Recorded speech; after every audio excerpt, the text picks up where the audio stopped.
Students हम लोग जो है नेक्स्ट जो है लेक्चर सीरीज अब देख रहे हैं, जिसमें हम लोगों ने सरफेस मॉडलिंग और सॉलिड मॉडलिंग की बात कही है।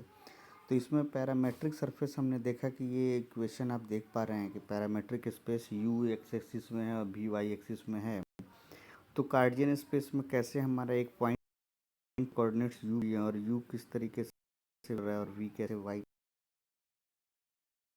तो पैरामेट्रिक डिज़ाइन विभिन्न कारणों से कंप्यूटर एडेड डिज़ाइन में बहुत लोकप्रिय है, जो नीचे सूचीबद्ध है। यानी the reason by which we are going to use parametric design and the reason is as follows. पहले चर का पृथक्करण, यानी जो भी वेरिएबल्स हैं उनको हम अलग अलग पार्ट में बांट देते हैं। फिर प्रत्येक चर को एक जैसा माना जाता है, यानी every variables which has been divided into some sub part, सबको हम एक मानते हैं। फिर स्वतंत्रता नियंत्रण की अधिक डिग्री, यानी जो हमारा स्वतंत्रता नियंत्रण है वो अधिक डिग्री उसकी हम ले लेते हैं। फिर पैरामेट्रिक इक्वेशंस को सीधे रूपांतरित किया जा सकता है, यानी then the parametric equations can be directly copied. Next, computational breakdown के बिना अनंत ढलानों को संभाला जा सकता है, यानी जो कंप्यूटेशनल ब्रेकडाउन है उनके अनंत जो फैक्टर्स हैं उसको हम संभाल सकते हैं और इन्हें हम वेक्टर के रूप में जो व्यक्त करते हैं, वेक्टर के रूप में व्यक्त करना आसान होता है। तो अब हम बात कर रहे हैं कि गैर पैरामेट्रिक जो हमारे सरफेसेस हैं वो गैर पैरामेट्रिक सरफेसेस कैसे होते हैं, गैर पैरामेट्रिक फॉर्म जो इक्वेशन का है वो कैसे होता है।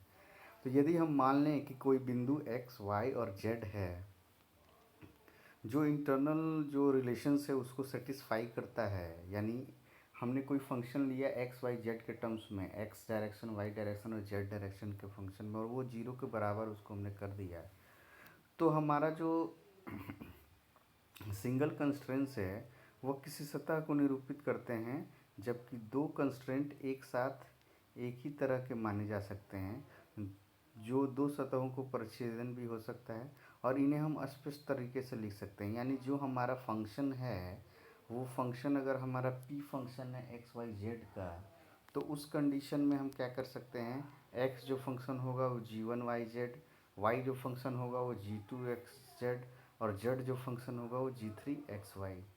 तो यानी हमने क्या कहा कि जो सबसे पहले इम्पॉर्टेंट बात ये था कि अगर कोई बिंदु एक्स वाई और जेड के इंटरनल रिलेशन को सेटिस्फाई करता है अथवा वो function x y z zero के बराबर होता है, तो हम सिंगल कंस्ट्रेंट को निरूपित करते हैं और डबल कंस्ट्रेंट को एक साथ हम मान सकते हैं। यानी जो पी एक्स वाई जेड है वो किसका फंक्शन है, एक्स वाई और जेड का फंक्शन है।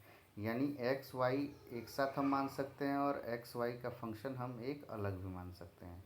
यदि हम p को वेक्टर मान रहे हैं कि p जो है हमारा स्थिति वेक्टर है, कांस्टेंट वेक्टर है, तो इस प्रकार के सतहों के विश्लेषणात्मक प्रतिनिधित्व करने के लिए हम निम्न प्रकार के समीकरण का उपयोग करते हैं, जो कि इस तरीके से है, z is equal to f x y, जहाँ m का मान 0 से p तक है और n का मान 0 से q तक है, और a बराबर m n x to the power m and y to the power n।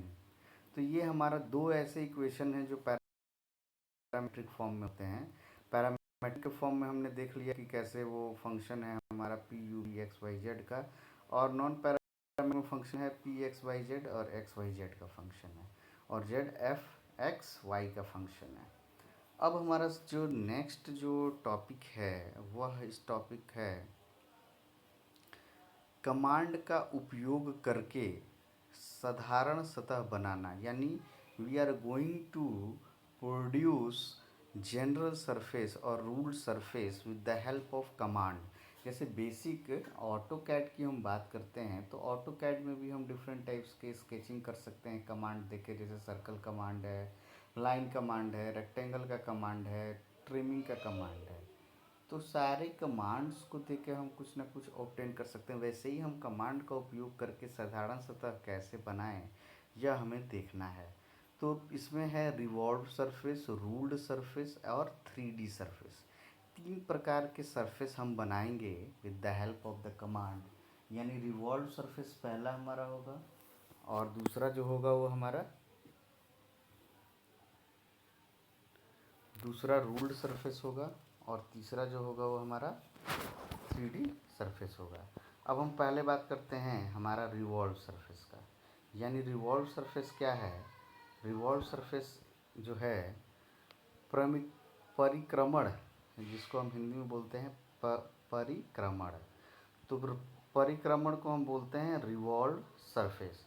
तो परिक्रमण पहले क्या होता है ये हम देखते हैं कि परिक्रमण हम किसको कहते हैं। तो परिक्रमण की अगर हम बात करें तो परिक्रमण जो है ये है हमारा एक केंद्र रेखा के चारों ओर परिक्रमा करके, एक केंद्र रेखा यानी हम एक सेंटर लाइन हमने ले लिया है और सेंटर लाइन के एक केंद्र के चारों ओर परिक्रमा करके त्रिआयामी ज्यामिति को परिभाषित करने की एक विधि है। यानी परिक्रमण रेवोल्यूशन क्या है? रिवॉल्यूशन क्या करता है कि एक सेंटर लाइन के चारों तरफ परिक्रमा करके 3 डायमेंशनल ज्योमेट्री को परिभाषित करता है, जिसमें ऊंचाई, चौड़ाई और जो हमारा विड्थ है वो सारा प्रदर्शित हो। यानी it is a method which is going to use the centre line by revolving and defining a 3 dimensional geometry. इसका प्रयोग सतह या ठोस आकृति, इसका प्रयोग करके, यानी जो रिवॉल्व कमांड है, इस रिवॉल्व कमांड का यूज करके हम क्या कर सकते हैं? एक सतह जो बना सकते हैं या ठोस आकृति बना सकते हैं। इसका प्रयोग करके सतह या ठोस आकृति बनाई जा सकती है। अब इसका एक एग्जाम्पल देखते हैं कि क्या इसका एग्जाम्पल हो सकता है। ठीक है, तो एग्जाम्पल ये है, ठीक है, तो इसका ये है कि जो हमारा उदाहरण के लिए अगर एक ये सीधी रेखा को उसी रेखा के समानांतर किसी अक्ष के चारों ओर परिक्रमा कराई जाए तो एक बिना मोटाई वाले बेलन का निर्माण होता है। ठीक है, आई बात समझ में? यानी फिर से मैं रिपीट करूं कि अगर कोई हमारा सेंटर लाइन है और उस सेंटर लाइन को हम क्या करते हैं कि अगर सीधी रेखा को उसी रेखा के समानांतर एक और रेखा खींच दें और रेखा खींचने के बाद हम अगर एक उसके चारों ओर परिक्रमा लगा दें तो हमारा जो है एक बिना मोटाई वाला बेलन जो है वो प्रोड्यूस हो जाएगा। ठीक है,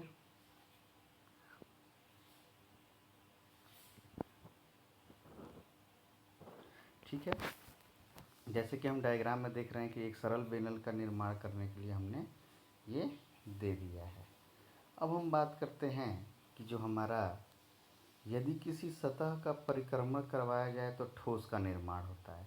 यानी डिफरेंट टाइप के अगर कोई सरफेस हैं और उस सरफेस का अगर हम जो है उसका हम प्रतिक्रमण करें, अगर उसको रिवॉल्व कराएं तो हम सॉलिड का निर्माण करते हैं जिसमें मोटाई भी मौजूद हो जाएगी। जैसे कि चित्र में दिखाया गया है कि बाएं साइड में आप देखिए कि एक सरफेस है, सर्कुलर सरफेस, और उसको हम रिवॉल्व करा दे रहे हैं तो एक सॉलिड सरफेस उसी शेप का बन के आ जा रहा है। सेकेंड डायग्राम में भी ठोस सरफेस का वही जो है निर्माण हो रहा है। देखिए,